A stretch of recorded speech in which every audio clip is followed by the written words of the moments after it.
everybody, Ron Zabrocki here. Today we're going to take a look at how I approach the production of a song. This song today is called Getting Out of My Own Way. It was written and sung by Jennifer Vazquez. She's a great singer-songwriter from the Bronx in New York. And I appreciate her allowing us to take a look at the behind the scenes of working on this song. This particular song was picked up for a movie called Sleeping with the Fishes. It was shown on HBO. It's won several awards. The movie was written and directed by Nicole Gomez Fisher, and it's starring Gina Rodriguez. You know her from Jane the Virgin right now, so she's kind of like the it girl. Jennifer brought me the song, and she sings and plays guitar, so that's how I get to hear it the first time. You'll hear something like this.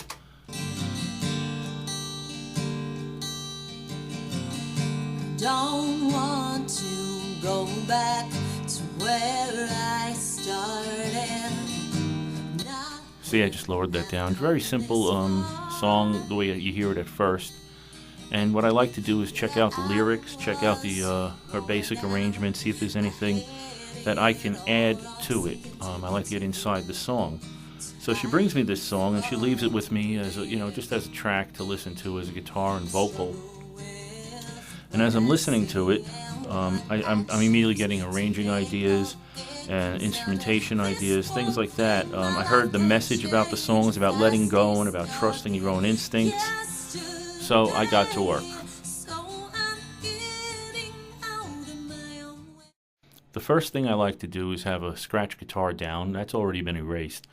But I'll use the acoustic guitars that are here right now to show you what I work up against. These acoustic guitars on this particular song were recorded by Jennifer. I like to use the singer-songwriter on the productions as often as I can because it adds their own element, their own feel, something I can't possibly give it usually, and it's a very personal thing that they add, so I think that's a great factor to always consider when you're working on a production. Anyway, so these acoustic guitars here, I'm just going to solo them out right up on top there, and they sound a lot better than the other ones. I'm just going to move it up here.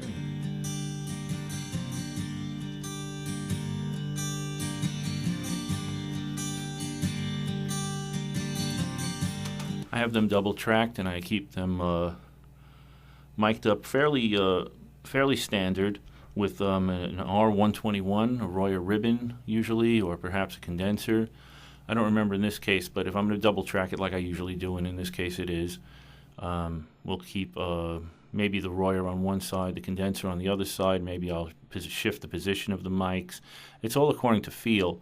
I'm fairly certain that the mics were recorded using an Alpha SSL preamp with some Summit TLA50 compressors.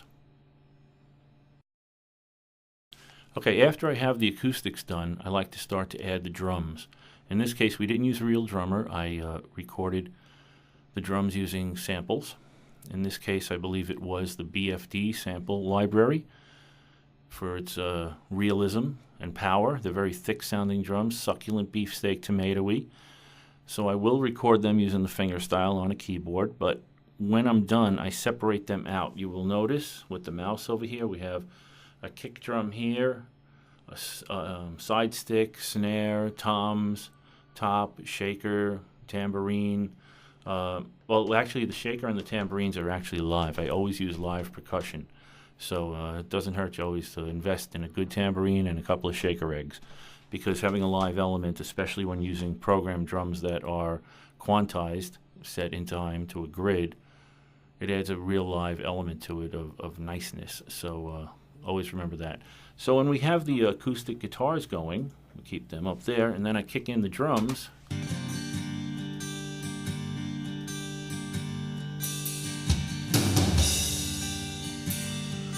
You'll notice that I do keep them separated on individual tracks.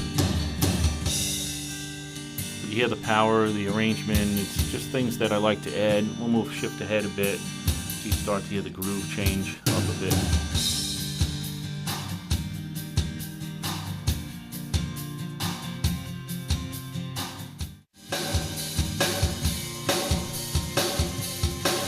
Those drums are fully processed already right now in the mix, and you're just hearing them mic'd up. But you'll be hearing the full version later on if you pay attention. So I keep them all separated and process them. The kick, the snare, the overheads, the toms, everything. I process them as if I was miking up a real drum kit. And it never hurts to have that experience. A lot of people don't have that experience these days, or the nightmare experience that it can be.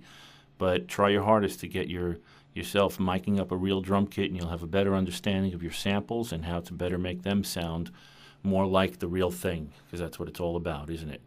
Then we start adding in the shakers. I'm doing this right in the order. This is how I really like to work. So the next thing is shakers and tambourines, and those are live, and they added a nice element. What I like to do over here, see, those are live. It's just a couple of shaker eggs and a tambourine, one on each track, or 2 shaker eggs on one track and a tambourine on another. Sometimes there's more. In this particular case, that's all that was necessary.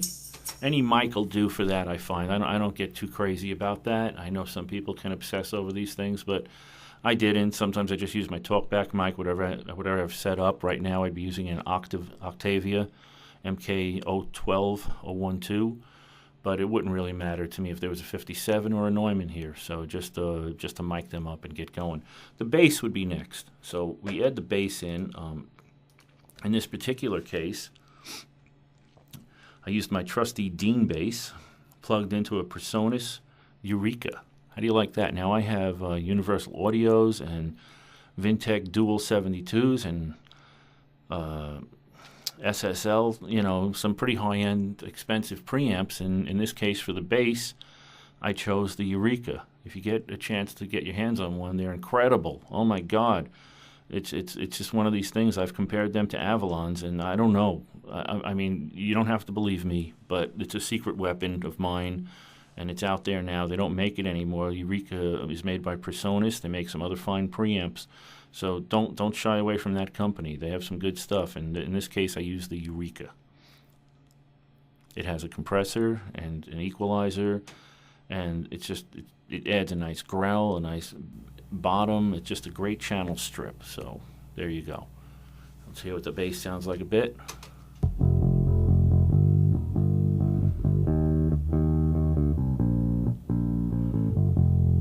It's a little growly sounding, the way I like it. In this particular case, I use the pick instead of my fingers. Sometimes I like to use my fingers, especially my thumb, if I want it really thick. But in this case, I want it to be more driving, rock-oriented, so I use the pick. I could always dial in the bottom. That gets lacking. So there it is.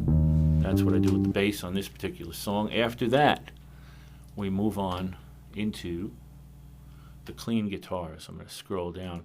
And when you hear the clean guitars, they're very processed, very Strat-like, and that's because they are a Stratocaster, probably my Highway 1 in one of the out-of-phase positions, double-tracked left and right, played through my HD 500 by Line 6.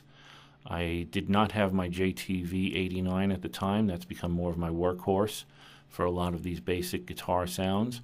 So in this particular case, it was, though, a real Strat, played through an HD 500, Fender Twin, some processing, some chorus, some delay, some reverb. Give it a listen.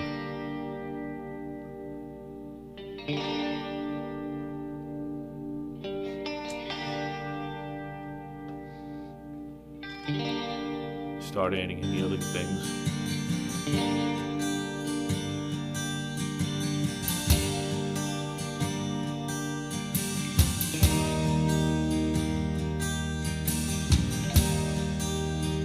Jump ahead a bit.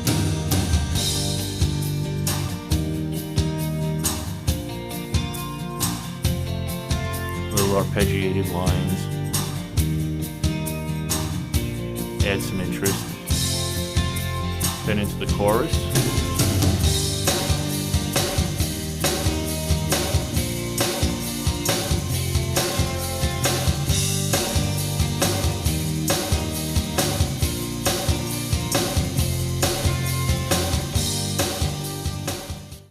After that, I would add the heavy guitars.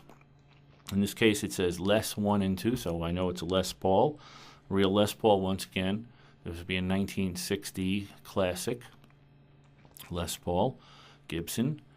And also, this is going to be plugged into the Line 6 HD 500. I found I liked the sound of it, so I used it. By the way, when I use the HD 500, I also, afterwards, before it hits the converter going into the computer, I use Mode 2 for that.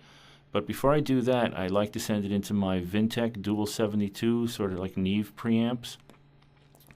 They seem to have a nice, thick, succulent sound that adds a little extra character to the guitars or anything that I record direct, so I like them, and it adds just that little extra sound that I might want to keep around that help it lay better in the track. Let's give it a listen. These are just on the left and right, doubled. Let's move it.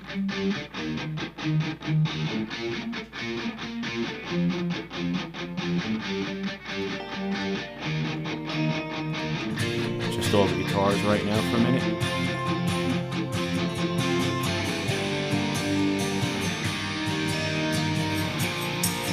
Percussion, add the drums, bass.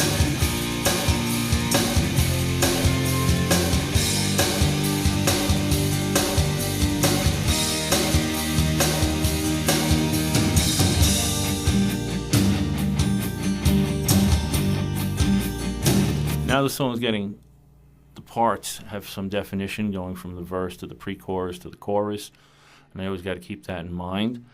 I'm doing this blog for Guitar World, this video blog, so the next part we don't care about because it's keyboards. Who the hell cares about keyboards, right? I know, you got to put them in anyway, right? Some color, some orchestration, some ear candy. In this case, I'm certain would be the Triton rack unit for my piano and strings. And I keep them the same way. I'll record them direct, but I will go directly into the Vintech Dual 72 or perhaps an Alpha, pair of those, to go into the converter first, just to add a little extra bite.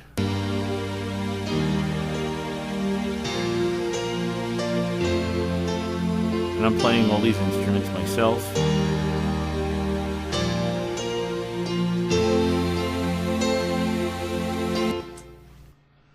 So, finally, the next thing we finally get to are the vocals.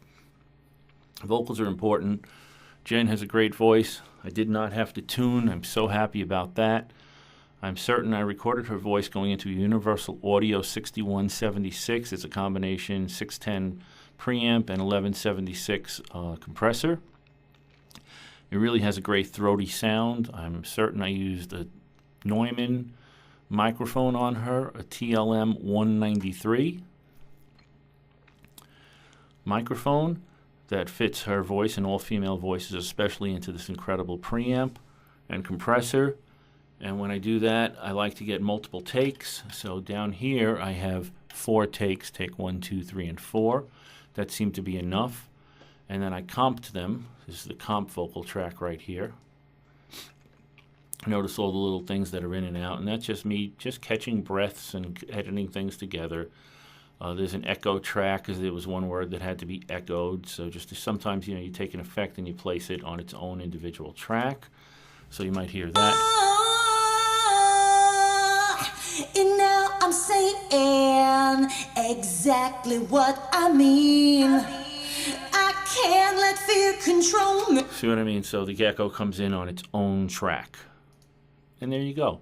Finally, we would add in some backing vocals. I'm sure that Jen came up with these herself.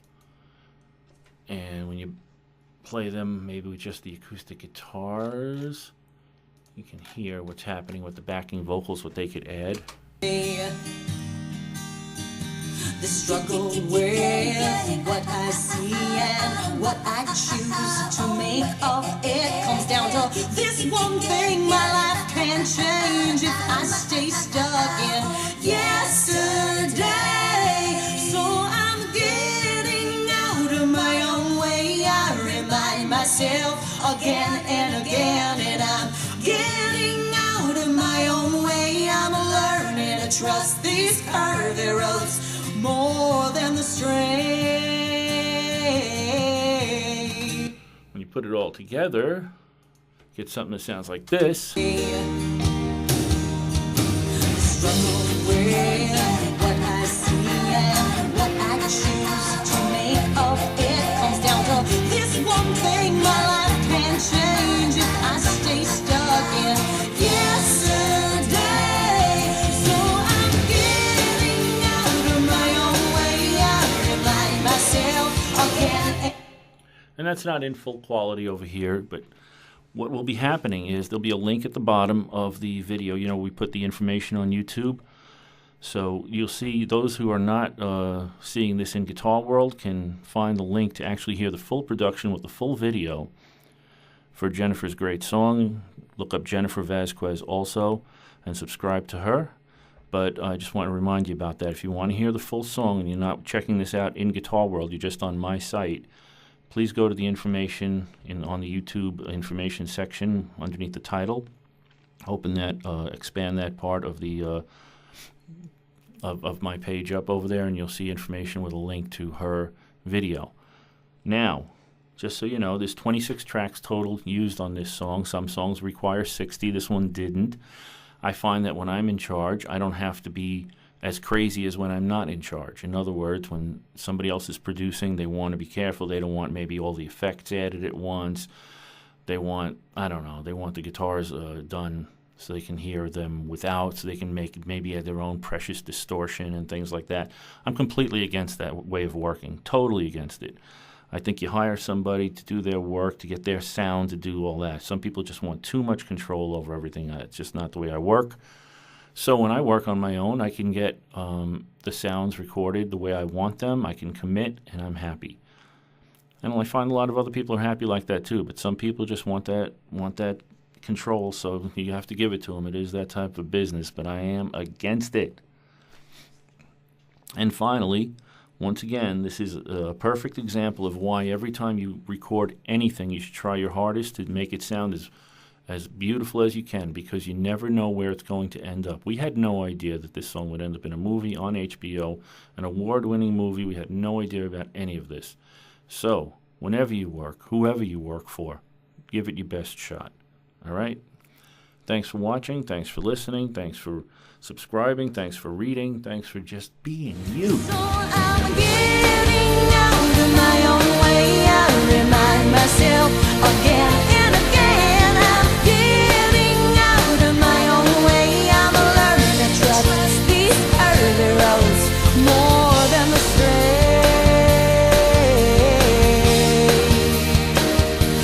'Cause it's too late to go back to where I started.